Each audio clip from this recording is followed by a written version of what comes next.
He came to Miami in 1960 as Cassius Clay, fresh off a win at the Olympics. He was brash, he was boastful, I'm the greatest, and he had all these poems he would predict when he was going to knock out his next opponent, and then it would rhyme, he's going to go down an 8 because he didn't close the gate, bizarre stuff like this, and people hadn't seen stuff like this before. So most people say, well, he's just a clown, he's not going to last long. History Miami's historian Dr. Paul George remembers the night the young 22-year-old proved to the world he was not just going to stay around, but he was going to change the world of boxing.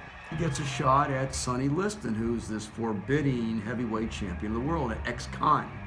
And he's a 7-1 underdog. He's training in Miami like he did for all of his fights.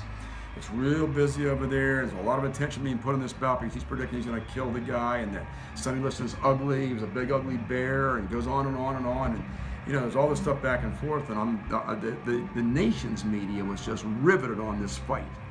And he got in the ring, and he shockingly just beat him, and he beat him convincingly. Liston just didn't fight after the 6th round. He didn't come out for the 7th round. And suddenly Clay is heavyweight champion of the world. The next day he announces, I'm a black Muslim. Days after defeating Sonny Liston in this fight, Clay took on his new name, Muhammad Ali. Flipping through dozens of photographs, Look at all the mics in front of him. Dr. George recalls how Miami was a central character in Ali's life. This is where he worshiped, we think, for the first time in a Muslim mosque. This is where he would meet up with, who came down here to visit him, Malcolm X. This is where I think he was kind of brought into the Nation of Islam.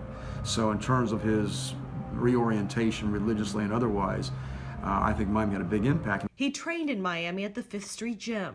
He never quit training. He always seemed to be hungry, even though he was clownish. But fought adversity outside the ring. He faces nothing but discrimination. He couldn't even try on a shirt at Burnites. He was a civil rights hero and applauded those who helped him in his fight, like Elizabeth Vierick. And that, for me, is one of the most meaningful photographs I've ever seen of Muhammad Ali, Cassius Clay.